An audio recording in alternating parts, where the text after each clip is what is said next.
Welcome to BS Sessions 74. We're here with these two beauties. Let's get this thing rolling. Because I have a shotgun and rifle that I use for, and 22 gauge that I use for ptarmigan, moose, and black bear.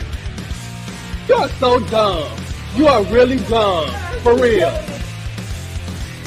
You're listening to your weekly dose of BS, Ballistically Speaking. The Ballistically Speaking Podcast.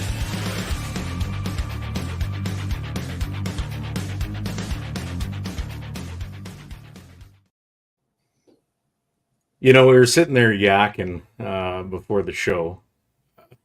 I should have been showing you how to close the show out in case we get another fire alarm here. Yeah, that's a good point. That'd be a good forethought, but okay. Well. We kind of figured it out. And obviously the camp didn't burn down, so that's right, yeah. It worked out fine. Yeah, just some bats in a belfry somewhere. Mm-hmm. So everyone wasn't smoking in their room. You never know, man. It's God, I fucking hate communal living. You never know. It's, you know what, often it's like somebody's hair dryer or curling iron or something like that, or you know what, vaping. Mm-hmm. Some people think they can get away with vaping near the window or whatever, and sometimes that detector sets it off. So interestingly enough, I was at a camp, a Diamond Mine. And we were having a morning meeting. I was working with the electrical group, and they brought up in the meeting that there's a smoke alarm here it's too sensitive, like it's going off by the heat of air compressors in a certain hallway. And as that conversation was brought up, there was a fire alarm from that exact source. Yeah, I found the irony pretty thick. So yes, it happens. All right, everybody, thanks for joining in, whoever's here. And we got Derek here again helping out. Thank you, Derek, for showing up. Bailing out Kris. Kris is in somewhere parts unknown, middle America or something. I don't know. I have no idea. He may have been abducted, aliens, hillbillies. Nobody really knows, but he says he's going to try and tune in. But and we've got our buddy Mike here as well helping out. And see what kind of stories we can, and tomfoolery we can get up to. Let's pay our bills here. You want to start, or you want me to, Derek? Sure. EM Precision Rifles in Leduc, Alberta, building Canada's finest precision rifles. Commission a build today at emprifles.ca. Exquisite. All right, we're here for Bolt Action Coffee, bringing specialty coffee to the precision shooting world. Order coffee and merchandise at boltactioncoffee.com. Call sign 66, Canada's best rifle training. Welcome to the Brotherhood. Book a course now at callsign66.ca. And Odell Engineering, pick up a Canuck shotgun or a Bergara rifle from your local distributor and tell them Phil sent you. Look them up at odellengineeringltd.com. Apex Optics. When you buy Apex, precision comes standard. Yes. Check out the fine competition rifle scopes, binoculars, and more products coming soon, like red dots, at apexoptics.co. They got a bunch of stuff coming out now, hey?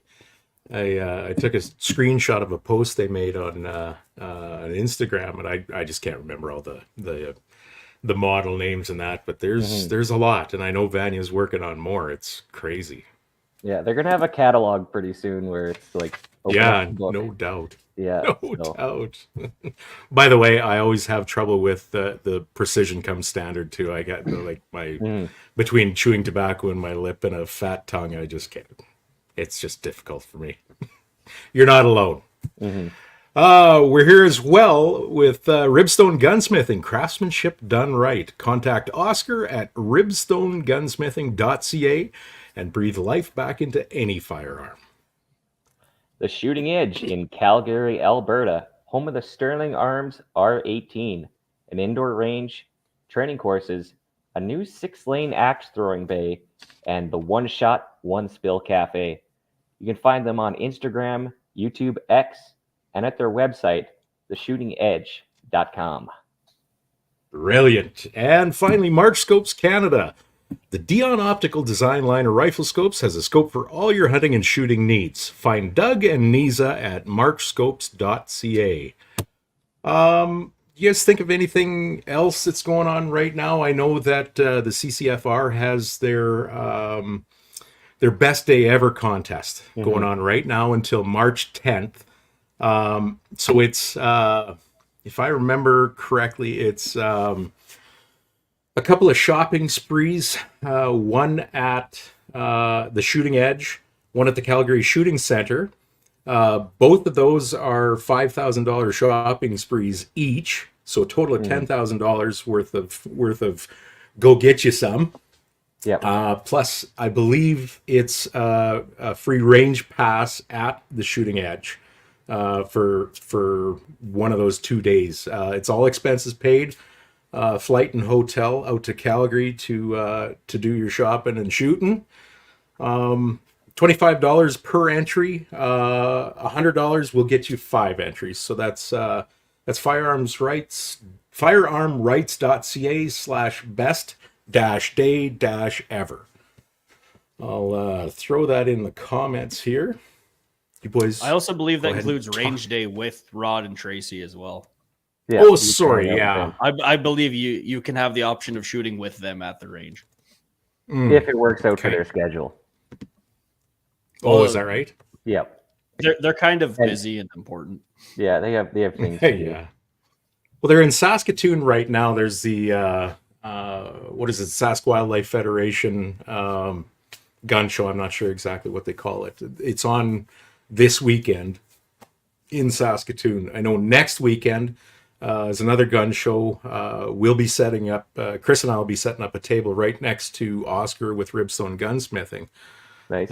So a couple of shows in Saskatoon right now, and Rod and Tracy are in Saskatoon for this show this weekend. So that's kind of cool stuff.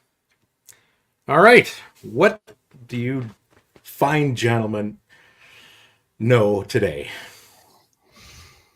Rimfire Okay. is great. We can start with that. You see what I got down there under my name? I have a theory.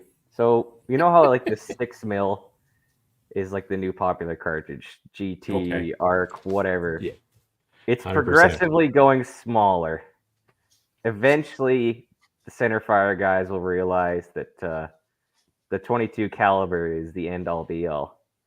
Oh, here we go. It's a It's funny trend. Think of it: 308, 6.5, Yeah. 22 LR.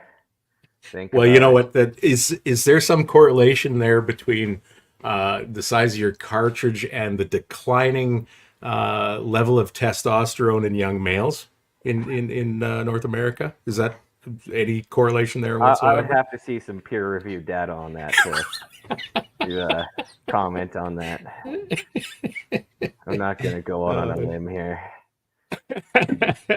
You know, it's funny. I mean, I was Eric I did just Eric buy it, Cortina's so. last podcast. They were talking about sort of that progression, and he, of course, he's a 7mm guy, right? He shot a 284 or a Shihane for years. Yeah. Now he's on that 7PR PRCW. Yeah, PRCW. And he was talking about, you know, guys started out when they're shooting PRS and that with the 308, and then they kind of graduated to the 6.5 calibers and saw, you know, lower recoil and flatter trajectories, shit like that.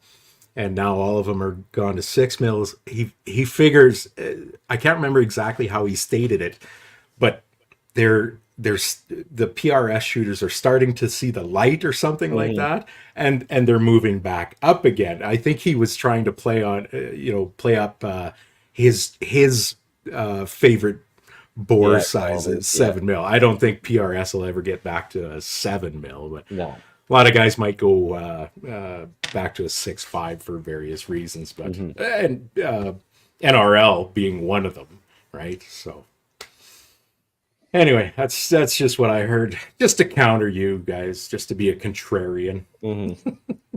Stir that pot. What's better, two? Oh shit! What What bore size is a rimfire? Because it's like a thou or two different from centerfire 22, isn't it? I don't know off the top of my head. You guys don't know that? I'm dealing with this right now. Oh yeah, That's nice excuse. that's This Kevin. isn't the nice one, so he can just do what he wants and not attack my leg. His nickname is Shithead. Shathid. Shathid. Right, I got you. Yeah. All right, should we get into the Kings conquests in 2023? Mm-hmm. We are graced by the presence of Mike Hynek, the 2023 CRPS Series champion. Which I'm still not sure isn't a rounding error. Math is hard. So how did you manage? Right. How did you manage this? And like, how many shoots did you go to? Your points collection, and all that kind of stuff. Take us through that a bit, maybe. With just the CRPS or all of them together? Well, okay. How does it all go? Like to get crowned, what did you have to do? Show up to matches. That was probably the biggest thing, and travel. Just bring gifts of booze. Well, yeah, giving the match director after the match. Oh, okay. Like, thanks for the rent on the hall. Here you go. Yeah, we've stressed you out enough. Enjoy. Too funny. No, I'd say the biggest thing is be willing to travel, because with some of those events, they're where I'm located. You're driving 3 hours minimum either way, and then for nationals, which I always recommend. Everyone show up to nationals. Doesn't matter what part of the country you are, where it's at, show up to nationals. Right. That makes a big difference. So where was the nationals and how many shooters were there? So for nationals, that was held in Ottawa this year. So out in the West, we've always said, we should just go out one day and just crash out East and just not tell anybody, by the way, 20 guys from the West showed up. Now things get interesting. So me and Derek were sitting there like, let's fly to Ottawa this year. What's the worst that could happen? You get your bank accounts frozen? No, surprisingly. Yes. Get robbed. There's that too. Yeah, no kidding. I will say though, the traffic in Ottawa on a Monday and Friday is almost nothing. Is that right? We took a few nobody works out there to really study the traffic, unfortunately. Yeah. I think you only have to be at work 3 days a week and you can work from home the other 2. Oh, yeah, more than likely. So we landed in or go ahead. Okay, go ahead. I'll give her your starting. On a roll. So we landed in Ottawa and they're like, okay, we're going to Avonmore. We should probably get a truck. So go through the guy. It's about an hour. Here's all the rentals. Yeah, about an hour. Like, we don't want to take just some little car and then it's off the beaten path and you get stuck or something. And that's there's the 2 Albertans. They're pushing their car in because they couldn't drive all the way through. So we got a truck. He said, okay, there's 4 Dodgers. There's this GM, and it's probably the nicest GM I've ever seen with a turbo. And they're like, yeah, we'll take that. Yeah. That was fun flying down the 401 with. I guess we should back it up about.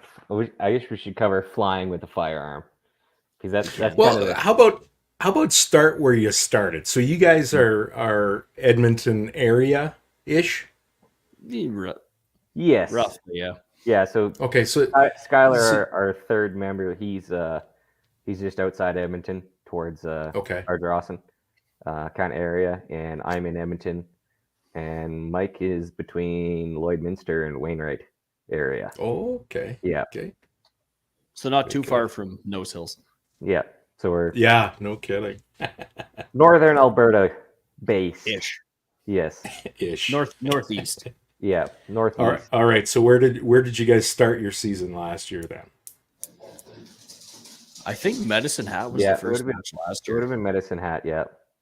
I guess it usually is, really, isn't it? Mm-hmm. Okay. Yeah, Will puts on a good match there, and Yeah, and there's also a place called Skinny Smokehouse in Medicine Hat. Oh, I will recommend Okay. Skinnies 9 times out of 10. that's too funny. What's that match called? Which one is that? That's That'd be the CRPS. That was the Medicine Hat match. Mhm. oh, I see. It's not the oh crap. There's a couple around Sapril. that area. There's Sapril and there's the other one, isn't there? There's NRL 22. They're going to start doing down Okay. there too, Okay, excellent. which is cool Okay. that that's growing now too. There's Yeah, absolutely. never been more time to shoot. Mhm. If a guy can find ammo. Yeah, hopefully the Lapua shipment shows up, or Mhm. I don't Yeah, know what I'm Lapua doing. SK is rough right now.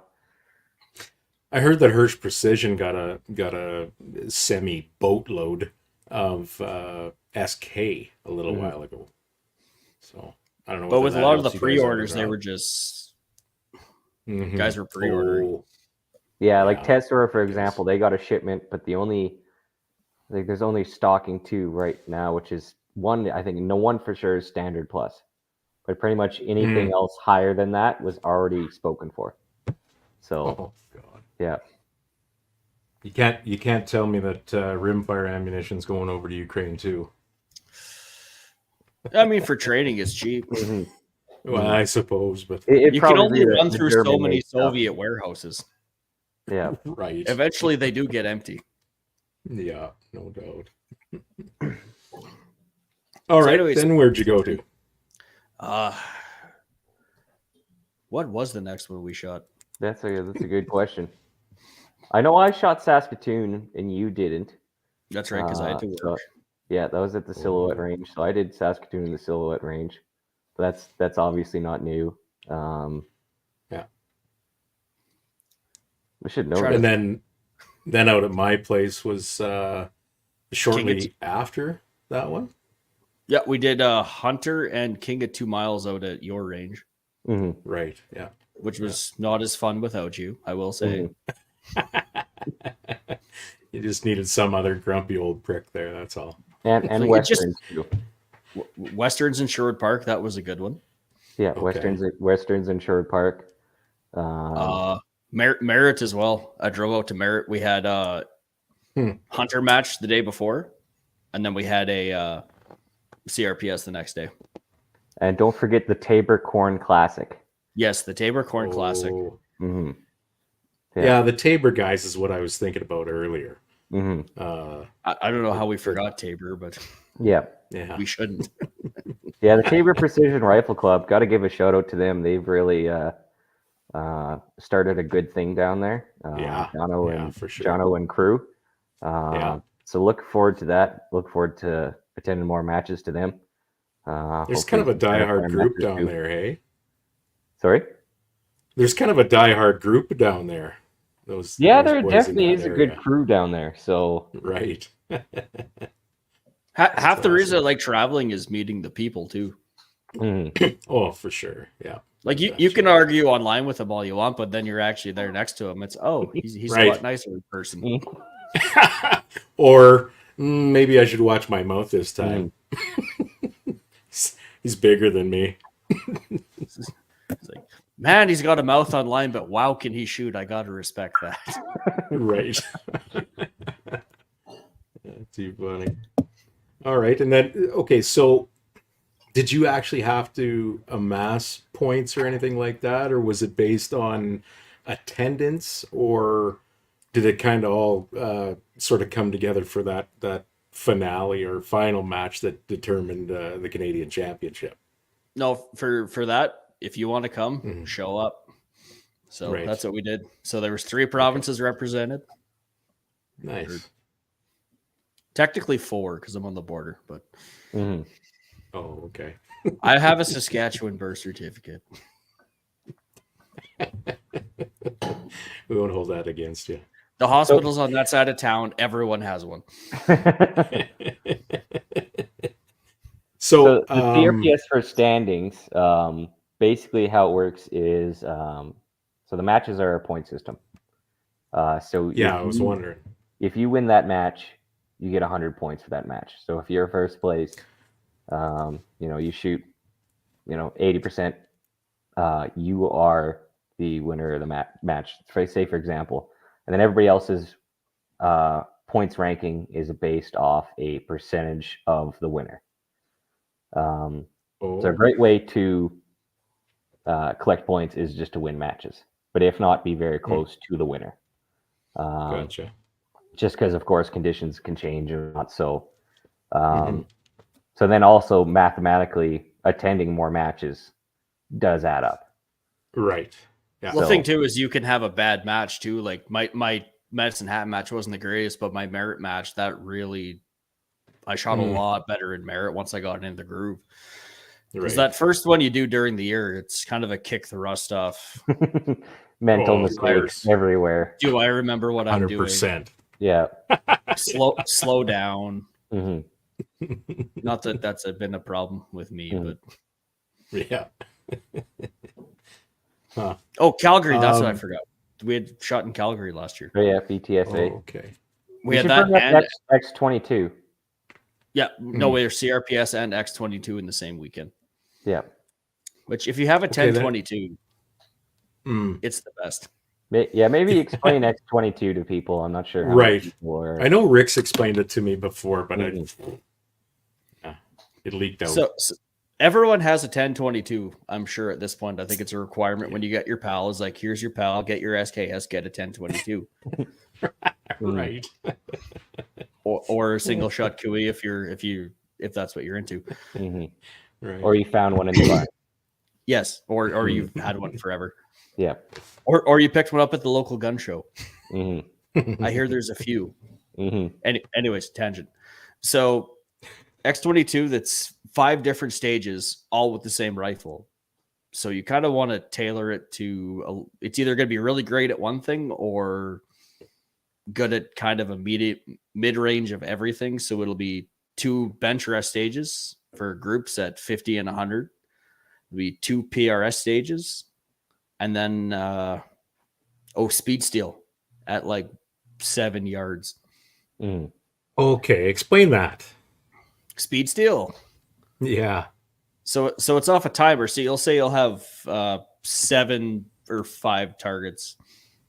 Steel challenge, and you'll wait for the beep and then try to hit them in the certain order as fast as you can. And then your time, you'll shoot it 5 times, drop your worst time. That's your score.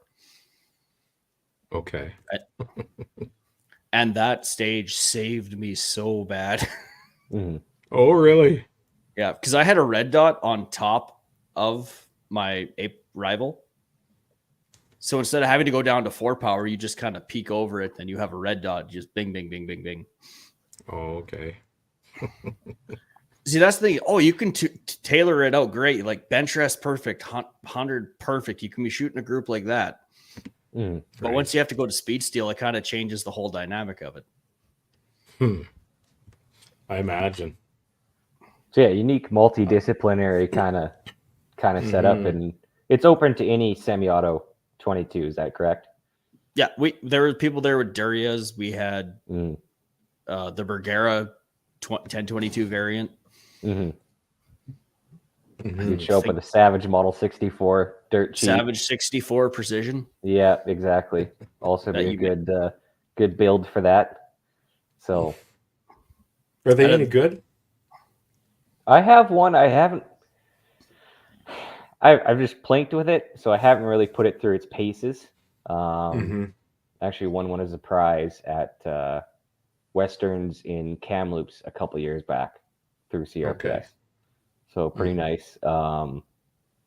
Yeah, but unfortunately every time I've gone out has been very casual and very fun with it, so I haven't put it to any scrutiny. Right. But for a small semi-auto package, it's got a nice stock, nice barrel. The trigger leaves definitely some to be desired, but right. That's to be expected, I think. It's a Savage, so yeah. It's a factory rifle. Run what you brung. Exactly. Yeah. So yeah. That's what I ran this year. Not a 7. I ran a factory Bergera all year. Okay. That's also another thing that really Mike stood out. Most everybody else in the top was basically with custom builds. running a hot rod. Yeah. Yes. Whereas Mike basically has an off-the-shelf Bergara. I took the Bergara, I put an Arca plate on it, and then I didn't touch the trigger. I think we measured down in Tabor. We were at a gunsmith's. We're checking his shop out. I think it was a 4-pound trigger or something stupid. Oh, really? Oh, yeah. Oh, no, you're full of it. Pulls the gauge out. Oh, wow, your trigger is actually that high. That's how it came. So I took it off the shelf. That's what I wrote. Right. Factory stock and everything. Factory Bergara B14R. So what did you do with your Voodoo? And you've got another one too, don't you? We had the CRPS. Their draws are awesome. I think they have a couple of Garmin's, Vortex, another Voodoo now. Yeah. Check out Canadian Rimfire Precision. It's all in the shop section. I won that Deuce with an Apex, and I thought, oh, wow, Apex is awesome. Used them for a year. But that Voodoo I have, my cousin is going, or that's our loader rifle, I guess, now. It's pretty high-end loader rifle. Because people will say, oh, I want to come to a match, but I don't have a fancy gun like you do. I'm like, then take this one. Take this fancy gun. So how much does it cost? Don't worry about it. Just shoot it. It's fine. Yeah. Just irrelevant. So just shoot. She's going to be shooting. I think there's NRL coming up in Medicine Hat. She's going to be shooting the Voodoo. Okay. Voodoo with an Athlon Coronas on top. Because that's the thing about competition is I think everyone should be competing personally. If you're hunting, you should be competing the other 10 months out of the year you're not allowed to hunt.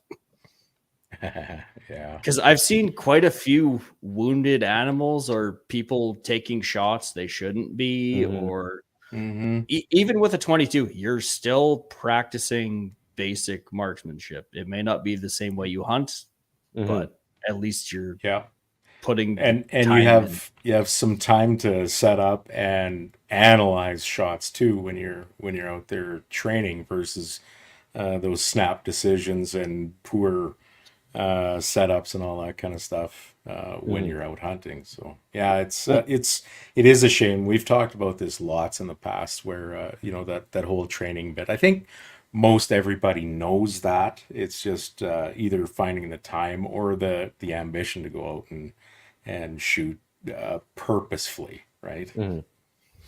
Yeah. But it puts you in the mindset of I need to be focused on what I'm doing, because everyone knows a hunter where, well, my gun was zeroed last year and I've been using the same box of shells for 12 years, so good enough. I'm like, it's not good enough. Matt, a competition in the hand is worth 2 in the bush. Okay, I get the general premise. Okay. Oh shit. Hey, traveling stories. You guys have put on a few miles over the past several years. Yeah, we have. I can imagine that's entertaining. I guess we'll talk about our. If nobody's ever flown with a firearm before, we'll talk about our Ottawa adventures. Oh boy. So we left from Edmonton. So we kind of do our due diligence, read up what we need to do. So we have each our own locked case for the firearm, and we're taking another Pelican case just for our gear, tripods, ammo, bags, etc. So we got both the same setup. So pretty easy in that regard. Separate, of course, everything's locked, locks on everything. Pretty standard. So thankfully, Mike is a WestJet Gold or Platinum member. Oh, I'm Platinum. He's Platinum. He is highfalutin, fancy dancy. So thankfully, that if you know somebody that's Platinum, try to fly with them, because the priority line is great, because the paperwork is going to slow you down. It probably added an hour to our time at least. Is that right? Probably if not 45 minutes. And we walked right up to the ticket counter. There was a lineup of people, and we just got the dirtiest look ever. Yeah, because Mike had that priority, so we went straight to the priority counter, And Right. you gotta understand is a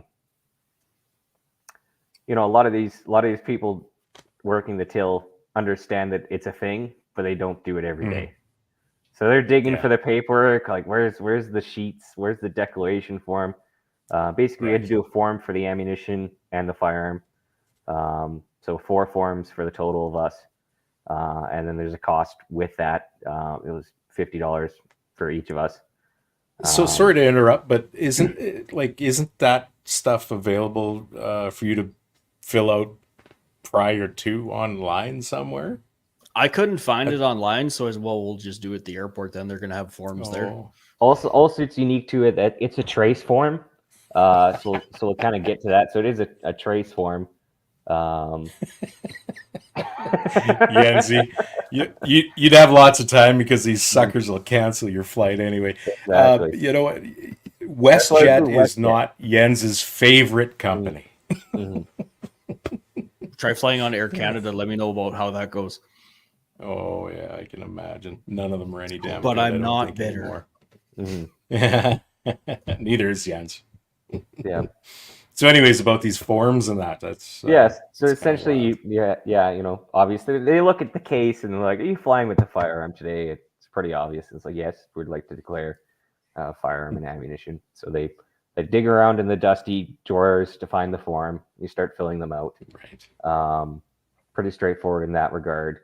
But I'll get to the trace part. So the trace part is interesting because one form stays with them, one stays on your person, and the other is to go in the case with the firearm or ammunition. Right. And that's where it gets interesting because we think, well, you have to go to oversized baggage. Me flying with tools all the time, I pretty much know the oversized baggage lady by name. Right. I know the two people that work in oversized in the morning. So no big deal. I'm not expecting anything. We expect that, okay, when we get to oversized, we can open up our cases and put the pink trace copy in the case because it would make sense. Okay, it says this copy has to be in the case. Obviously, somebody should be there to inspect that it's made it into the case. So we get there and we get to the lady and she says, "Is the copy in the case?" It's like, "No, we have yet to put it in." She's like, "You can't do that here. You're supposed to do it at the main teller." Oh, I thought that makes no sense. Like, do it in front of a large crowd of people boarding an aircraft in a very public space. That makes no sense. So they're pointing the fingers at each other. Initially, we asked, "Is like, where do we put this in?" "Oh, go to oversize and put it in." "Oversize? Oh, you should have put it in over there." Right. So I asked the oversized lady, "What do we do?" She's like, "Just go over there to that corner and put the slip in the case." It's like, "Aren't you going to inspect to see that it's here when we bring it back?" It's like, "No, I'm not going to open up the case." I'm like, what's the point of putting in the case if no one's going to check to make sure it's there in the case? So we sneak off to the corner of the an airport, just a little bit over, open up the case. And I think that's kind of weird too, because it's like, right, just to avoid suspicious. Some overly hypersensitive, ridiculous people.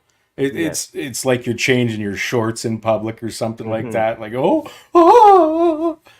And my thought is like, there's video cameras in the airport all around. Hopefully the camera people understand, like security people. It's like, why are these two guys going into the corner to open cases that look like they have firearms in them? Yeah. Is this a suspicious act? Luckily for us, they're basically, I think a battalion of the military was going for training, so they were all behind us. Oh, really? So there was no one to complain, really. Exactly. The army guys understood, and the oversized lady understood that she kind of had to hustle. So once we did, she actually let us jump back in line and quickly process through and go. And she didn't open the case; she just X-rayed it. That's your firearm. That's your ammunition. Right. Good to go. Got to say, an ACC and a scope looks pretty cool under X-ray. Gotta admit. They do. Yeah, they look pretty badass. So that's funny. So that's also that's our tips: is show up early, be patient, and duck into a dark corner of the airport and put a piece of paper in your case that they're not going to check for, but has to be there. Unreal. Like you got to wonder what the hell goes on with these people. I realize they don't do it every day, but for the love of God, it reminds me of that of Kris's story a couple of years ago when he was overseas. He came back through Toronto, and he was walking through the airport in Toronto, and there's just piles of luggage that just they hadn't shipped out to their destinations yet, and among that. There was, like he says, is clearly 100% no mistaking a gun case sitting right there, unattended. And, you know, like with the ridiculous laws that we have to play with in this country, like anybody could have grabbed that rifle case and effed off with it. Yeah. Like, and he went and talked to somebody to explain why he was advising this worker, whatever, or I think it was security that he went to. And he was just like, well, what do you expect me to do about it?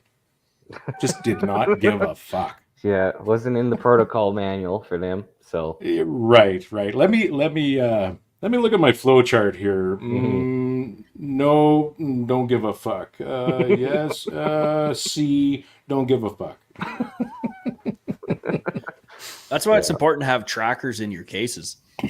Yeah, that's a you know good what? point to We've bring talked up too, about yeah. that a couple of times for sure. Yeah. Yeah. We found when we were traveling, they have this. It's called Land Air Sea. It's a little hockey puck about yay big, somebody else said that too. Yeah, for sure. and it's just a little app on your phone. They're cellular and GPS. It's not like an AirTag where they need other iPhones to talk to. It's dedicated standalone. You can set it up. Ping every 3 seconds, ping every minute, ping every hour. Is that right? Okay. I think it's $20 a month, and then you can cancel it at the end of the month. Oh, no kidding. Because you're not That's stuck not a in dumb idea. it was definitely a good Right. peace of mind. So And I had them traveling for work. I just reactivate them when I need them. Oh, okay. It's I'd recommend them, and they're under, because I know some airlines get fussy about lithium batteries. They are under the CATSA limit for the size of a lithium battery you can have. Okay.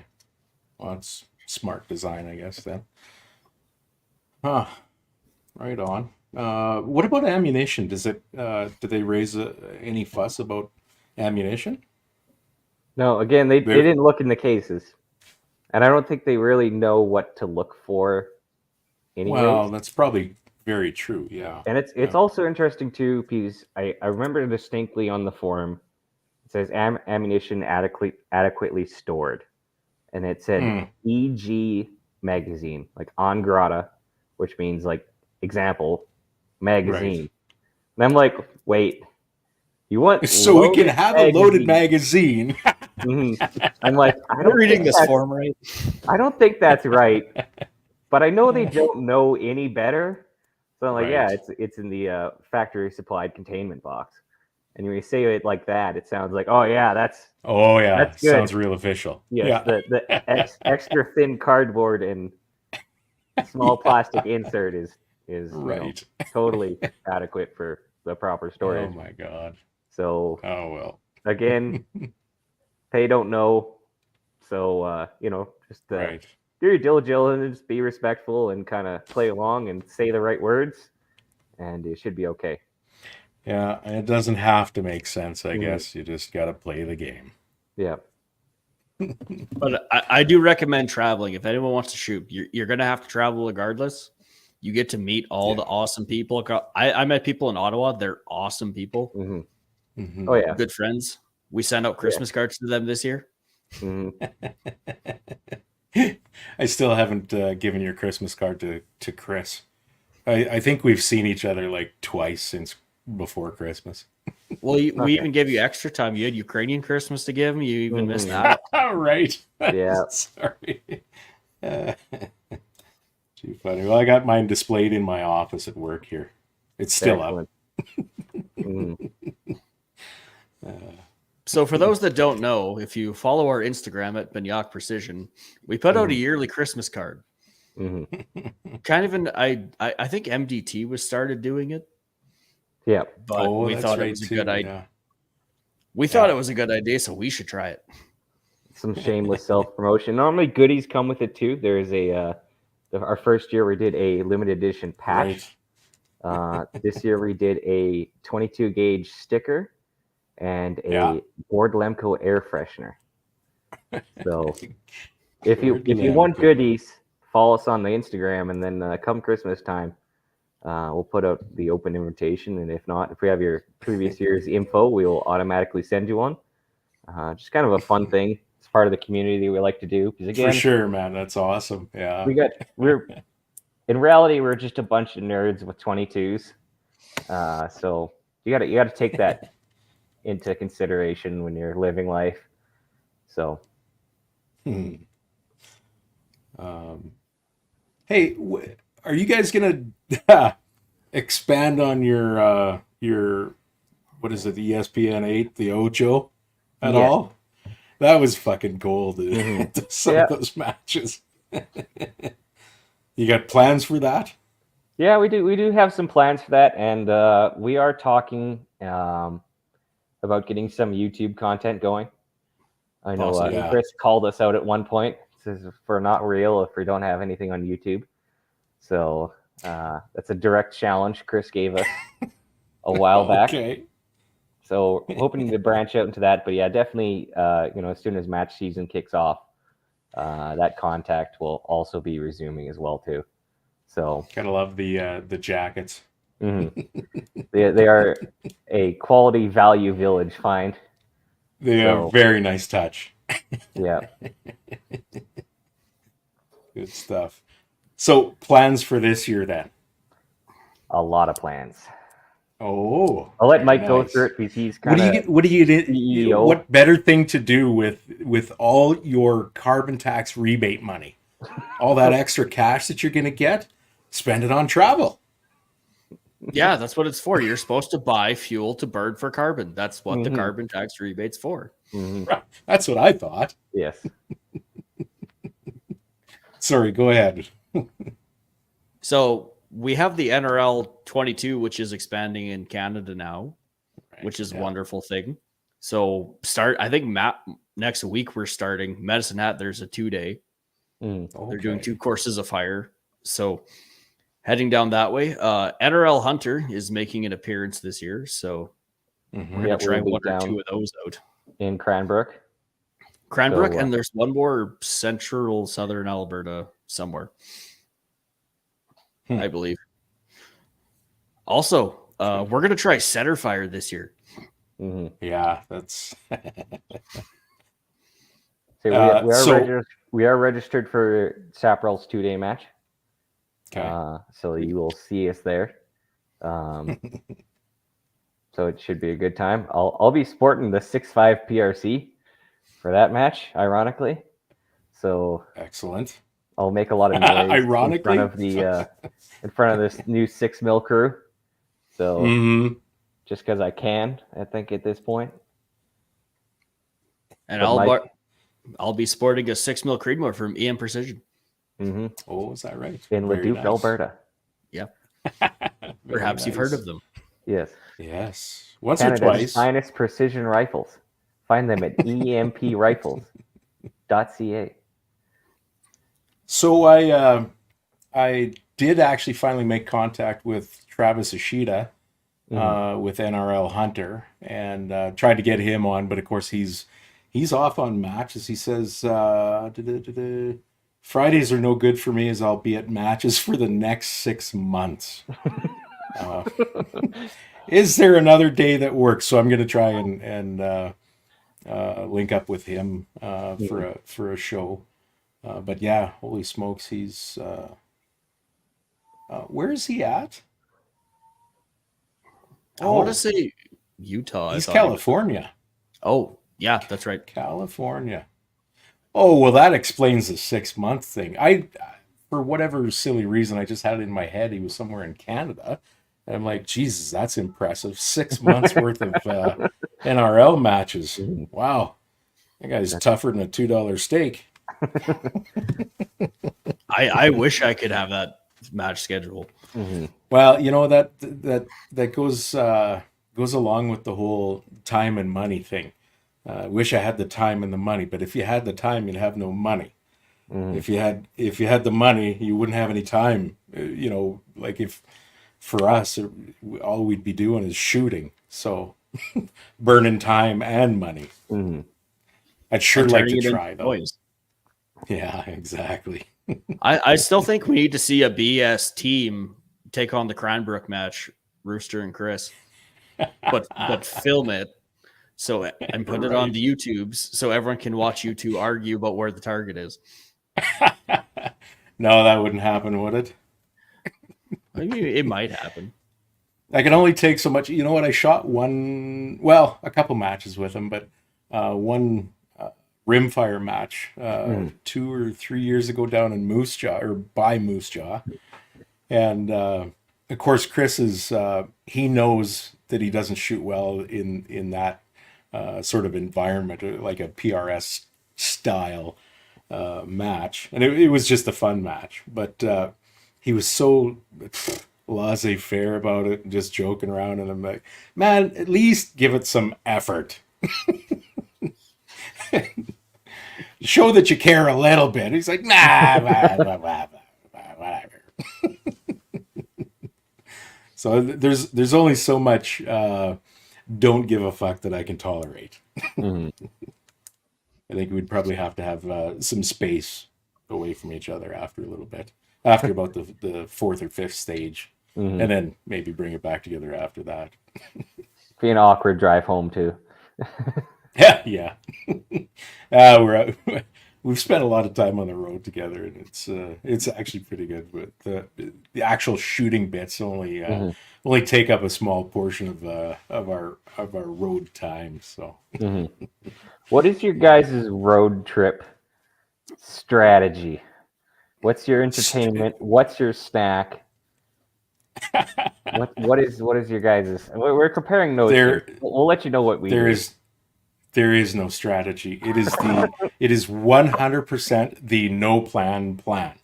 So it's kind of interesting. Kris and I are a little bit different, where both of us are really busy guys. He's got I think 3 different, maybe 4 different businesses, and he's busy with that kind of stuff, and he handles it well. He's on the phone a fair bit when we're driving. And he likes to talk. Obviously, if you've seen this show at all, that guy can fucking talk, and which is great, because I'm a much better listener than I am a talker, to a point, depending on the topic, depending on the person. Kris, I can tolerate a fair bit. Me, it seems like I stress out and worry so much about work and the farm and what's happening with house repairs and everything else. It's just a kind of one of those, you get into a car, and as soon as I answer the first 7 phone calls and send the initial, half dozen emails or something like that, and then I think, okay, should I just shut it off or just hope that everybody fucks off for a while? And then I just kind of sit back in the seat and try and let the stresses and worries just drain off me for a little bit. Listen to Kris talk and let time tick away. So that's really the strategy. Fair. Yeah. And you? I can't believe you have a traveling strategy. Well, it maybe not a strategy. Maybe we'll put it a set of habits. It wasn't like it was pre-planned. Okay. So we have the what's that podcast we listen to? I'm blanking out there, Mike. Jimmy Akin's Mysterious World. Yes. Jens, I gotta put some context to Jens's comment here. He says, "Death metal for life." When last year when we went to SHOT Show, we drove. It was Kris, Jens, and me. Drove straight for 27 and a half hours. We stopped for nothing other than fuel and snacks. And on the way back, Kris went off to Orlando, and then Jens and I drove the car back. And it was like, made a post on Instagram or whatever. only 24 hours of death metal left to go. That is a good traveling partner, especially when you're on like hour 15 of driving straight. It's get a little what do you say, adrenaline in your veins. Yeah. Those Germans are good at driving across borders too, so it's a good skill set to have. Yeah. It's true. Yeah. Even luckily for like, us, knowing they're not supposed to be there. What was that, Mike? Luckily, I could drive for 24 hours straight and not have an issue with it pretty much. Like, Mike, we need to stop. No, we need to get there so we can help set up the match. Right. Yeah. I'm similar, but I don't think I'm 24 hours die hard. I can't remember what the heck it was, but I wanted to drive to Ottawa. Yeah, Mike was contemplating it. We were contemplating also like live streaming it too. It'd be like Cannonball Run Ottawa edition. Right. Eastbound and down. Yes. You have the reel quite the entertaining thing. Maybe for one of our matches where we're heading west into BC, it might be a viable thing that we could more scenic. But yeah, the scenic route. So we'll see. Again, hoping to put out some more long form video content. Again, is the plan. So stay tuned for that. So, but back to our road trip strategy. Jimmy Akin's Mysterious World is our go-to road trip podcast. Remember the last one I was involved in, we listened to a podcast about Dr. Feelgood, the guy who gave drug cocktails to people like Marilyn Monroe and JFK. Oh, no kidding. Yes. So it keeps the interest level up. So it's quite good.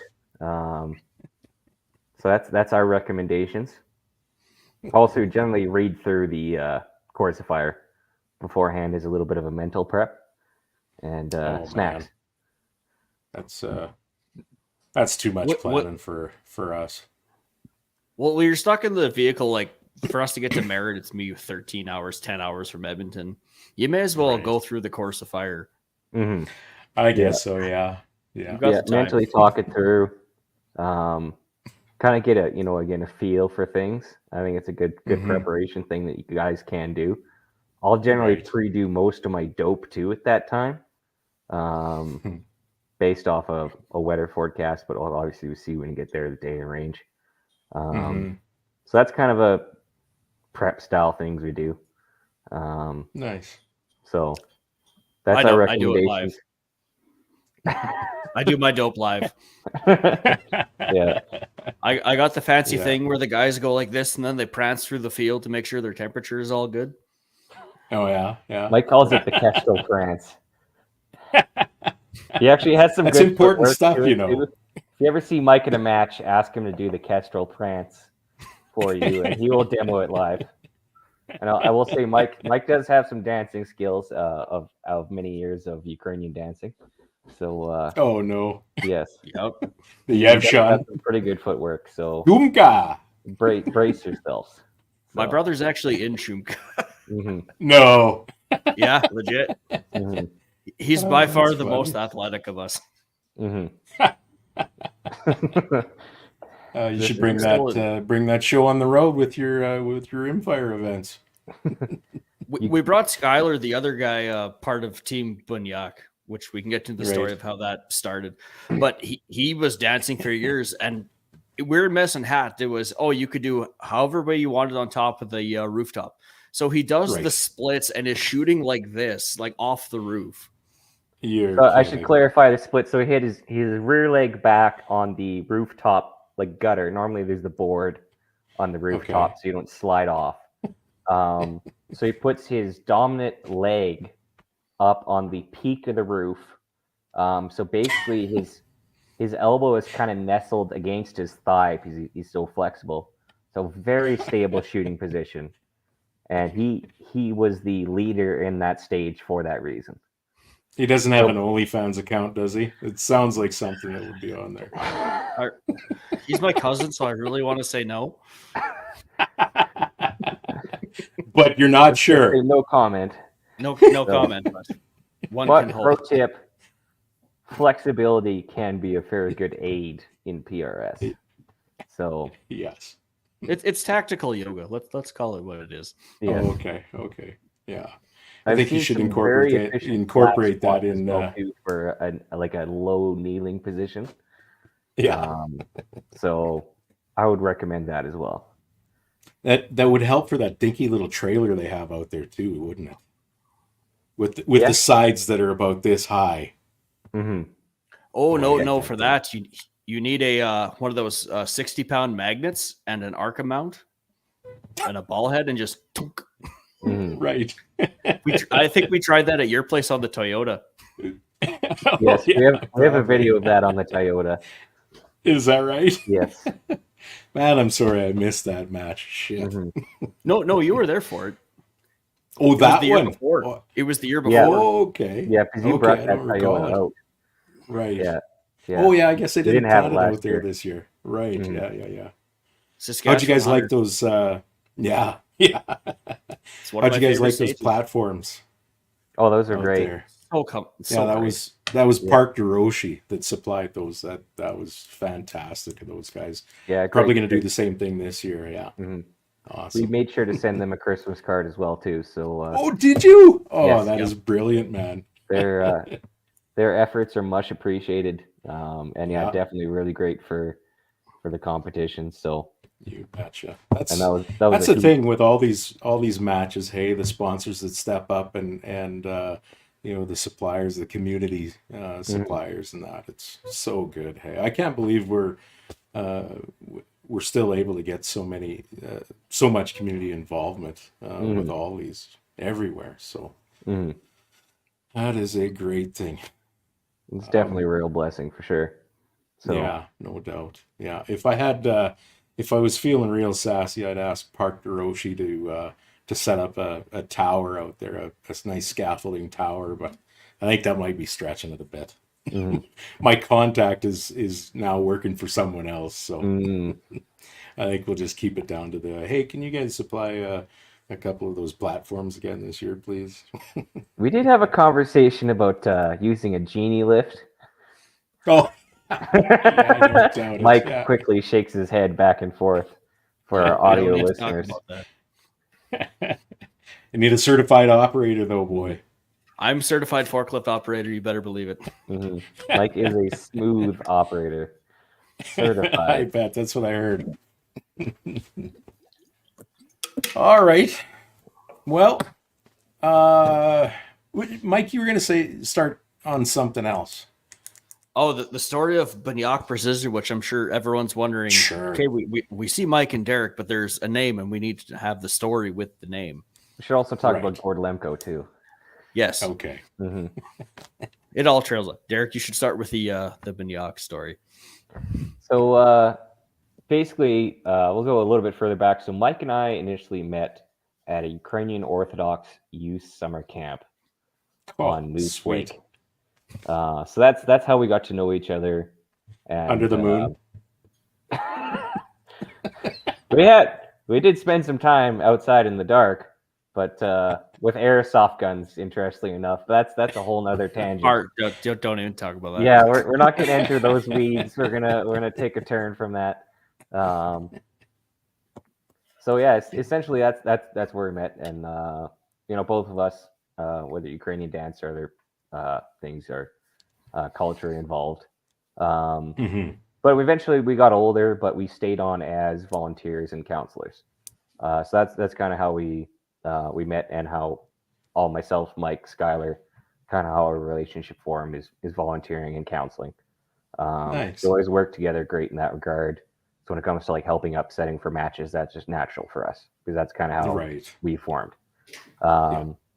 So one of Mike's family friends was also a participant at that camp too, and we're both, obviously handy individuals. So it'd be fixing something or building something, pouring Right. concrete or whatever.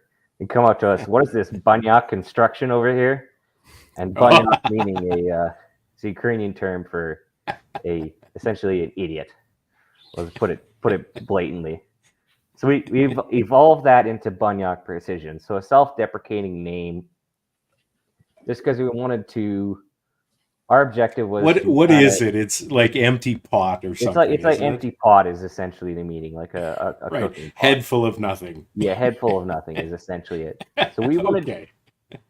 Our goal when we started Banyak Precision was kind of to spoof the really serious elements of precision shooting, and just remind people to take a step back and enjoy the hobby for what it is, and kind of do a little bit of pairing, a little bit of spoofing, etc. So that's kind of our goal, but to still have obviously fun and do some stuff along the way.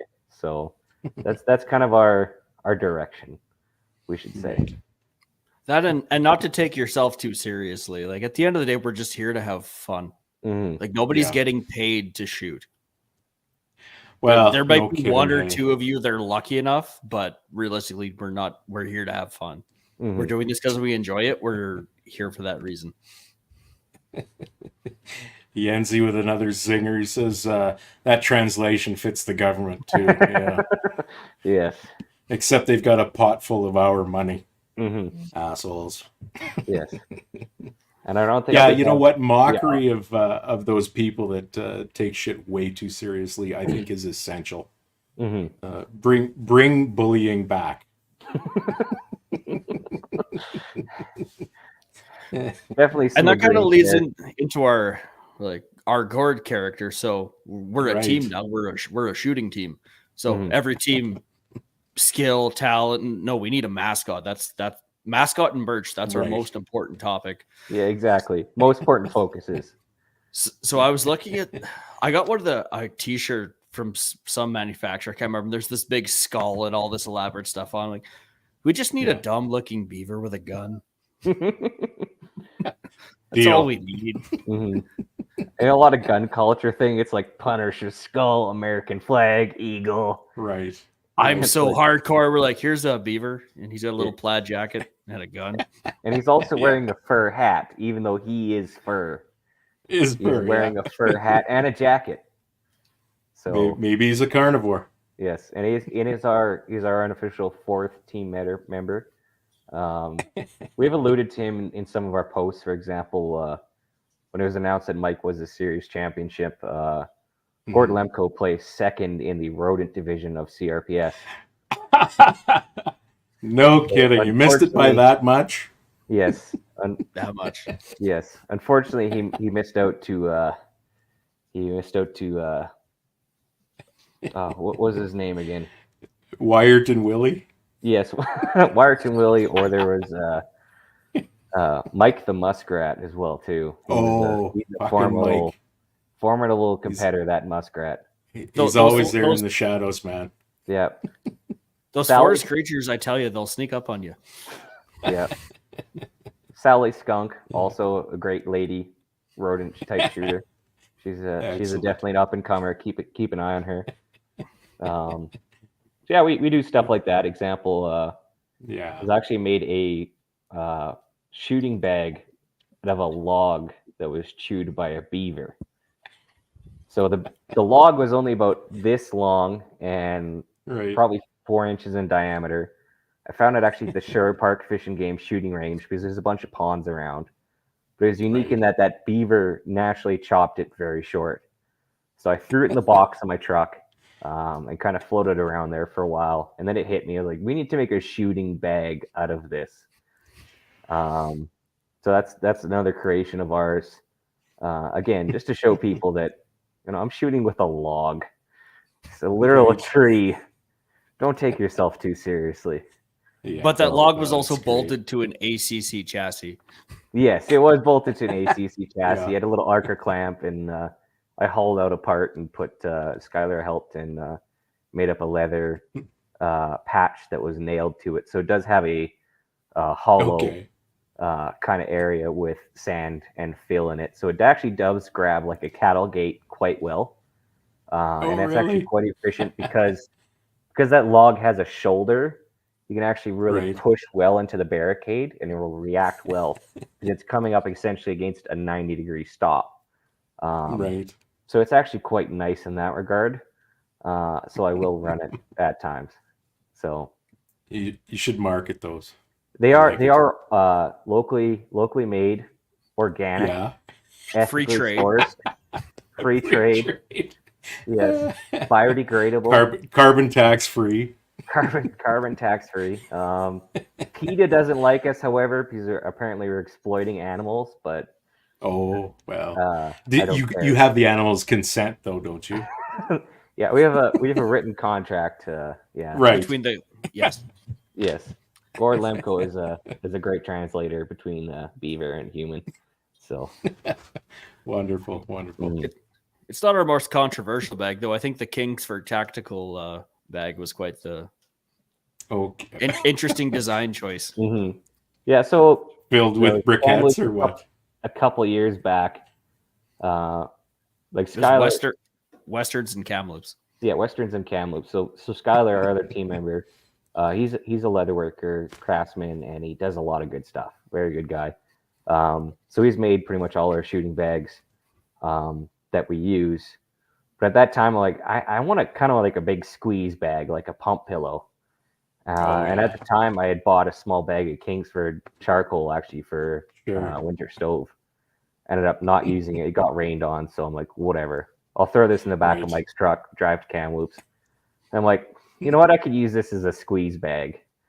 I mean, a Kingsford charcoal bag. The paper is not that great, so I had to roll masking tape for writing dope on my arm.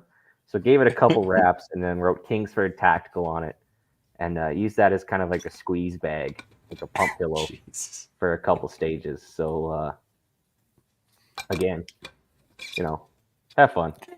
Have fun with That's it. funny. Yes. Good for you guys. Joel Anthony's asking, you guys seen any air guns at the NRL 22 matches? That's kind of a novel concept, given the advances made in air guns and the popularity that they're starting to see, I think, now, hey? Yeah. Unfortunately, haven't seen any, but they are both, they're applicable now for both ORPS and NRL as well, too. So okay, there is a division in that as well, too. So for those air gunners can you out get there, repeaters? Like air gun repeaters? I've never really looked into it. Yeah. I would think there's somebody that makes them, but most of them are probably they have a little rotary mag and you do the flick thing and Oh, maybe. Yeah. I don't know enough again, about them. your system operation is, you could redirect some gas, obviously, to operate a mechanism. Yeah, but at the sacrifice of velocity, though, probably a fair bit. Yeah. well, and consistency too. I think consistency is more important than velocity. Mm-hmm. Yeah. Yeah. I just wonder how much velocity would bleed from a blowback system. But yeah, for sure, consistency. But You'd also lose volume too. Mm-hmm. yeah, yeah. I think again with air gun is you can dial it down so precisely. It does allude itself more to just a bolt gun, because you can get very precise with an air gun. Is that right? Yes. Yeah, you can. You can essentially dial to, I would SD say, of 1. Like it's just the same. All the Get time. out. Exactly. No, Really? I think it's FX was doing that. There might be a couple others that you can do some cool stuff with air guns, but I already have enough invested. I don't need another thing to invest in. Well, that and it doesn't make a loud noise and it doesn't smell great. Mm-hmm. Like Yes. No, you can't beat that nitrocellulose. smell. No. Yeah. The smell of that consistent Lapua Center X. Mm-hmm. Right. Right. An oily smut. Or as I believe Jens called it, expensive dry fire. Yes, I believe he did. All right, boys. Well, unless you got any other titillating topics. I'm about ready to call it a day. I've had a long one. I also had a very long day today. We'll be at the Apex Optics Rocky Mountain Challenge. I'm trying to remember the name of it now. Yes, I believe that's it. It's the MDT Rocky Mountain Challenge. Apex will be there. That is sorry. out. I'm trying to. Yeah, no, there's the MDT Rocky Mountain Challenge, which is the that's the NRL. That's the NRL Hunter, but there is a Apex Optics is hosting a PRS Pro Series match in Alberta. Right. So it'll be. I think it's the last week of Stampede. Yes, last week of Stampede. Is that right? So stay tuned for that. Heard a little bit about it, but I don't know much. Mm-hmm. I believe it's the only Pro Series match that's happening in Canada this year. Yes, it is. Is Pro Series is back in Canada. We will be there, and we will be volunteering at that. So we'll be kind of helping out as it goes, and kind of guest hosting with the Apex team. So highly suggest any Canadian and American shooters in the area or not in the area, make your way out there, and we will be there live on site, doing interviews for BPS and 8 and making that match run flawlessly. I can guarantee it's going to be a great time. So I suggest that keep your eyes peeled for that. I guess we'll pull up some information on that too, so we can let people know. Right. When is the Stampede then? I'm just trying to, because crap. I think, isn't it early July? I believe it's mid-July. I'm just looking at my calendar. I know Rick and I have been talking about when to host at my range. And I'm gone mid-July for work. So it was either You ever have so many matches in your phone you just can't remember where you're supposed to be? Yeah, a couple of years ago I did. I think end of June, I suppose, is when we're gonna have the CRPS stuff at my place. Oh, PRS Pro Circuit, July 13th to 14th. That is the Apex Optics Rocky Mountain Challenge. So that is a PRS 2-day match. Shit. I'm working. Yeah, no worries.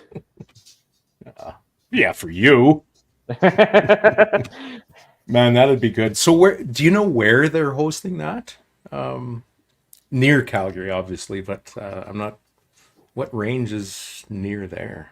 I'm not sure the official location yet. Yeah, and it probably won't be divulged until closer More to than likely, and obviously to those active participants. But and they're also working with a business in Calgary that if you wanted to have for the people traveling, if you need somewhere to store your firearm, they're going to make arrangements for that as well. Oh, that's especially awesome. If you're not a towner, you want to go check out the Stampede and whatnot. So looking to have that also possibly to a band and catered meal. So it's going to be pretty uptown. Wow. And you'll have ours. It just graduated. Graduated from a match to an extravaganza. Yes. Well, you got to have a blowout. Absolutely. You know what they say about Apex Optics? Precision comes. What's that? Oh, say one more time. Precision comes standard. Absolutely. It's a good thing you work on engines, because then you can say that so precisely. Okay, in the power plant, nobody can hear me talk to myself. So, yeah, right. With those engines running, so. All right, thanks for that, guys. We'll close it out with this. Please check out the show at www.facebook.com/bspodcast. Leave a review. Let us know how we're doing. Send us an email at info@bspodcast.ca. Send us pictures, whatever. Please, no nudies. I'm tired of that. We get them all the time. Just feet. Just send feet. Feet. I was going to say feet. And we'd like to thank, once again, our sponsors. Thanks to Shane and Steve with EM Precision Rifles, Miles, Carey, and Cappy with callsign 66, Duncan and Rob at Bolt Action Coffee, Phil Adele at Odell Engineering, Doug and Niza with March Scopes Canada, Vanya and Carly with Apex Optics, Oscar with Ribstone Gunsmithing, and J.R. Cox with The Shooting Edge. Thank you, everybody, for attending. Thank you. You guys are a national treasure. We'll probably have you on again. Derek, if you're willing. We'll probably make this a regular, semi-regular, whatever you want. You're a great fill-in for both Kris and I, who are regularly not able to come on. So thanks again, everybody. Contractor. There you go. We'll do up the contract soon. Yeah. Checks in the mail. Okay. Okay. Talk to everyone later. Okay. Bye. But some of these bullets, as you saw, have an incendiary device on the tip of it, which is a heat-seeking device. What you just said is one of the most insanely idiotic things I have ever heard. Everyone in this room is now dumber for having listened to it. Welcome to your weekly dose of BS, the Ballistically Speaking podcast.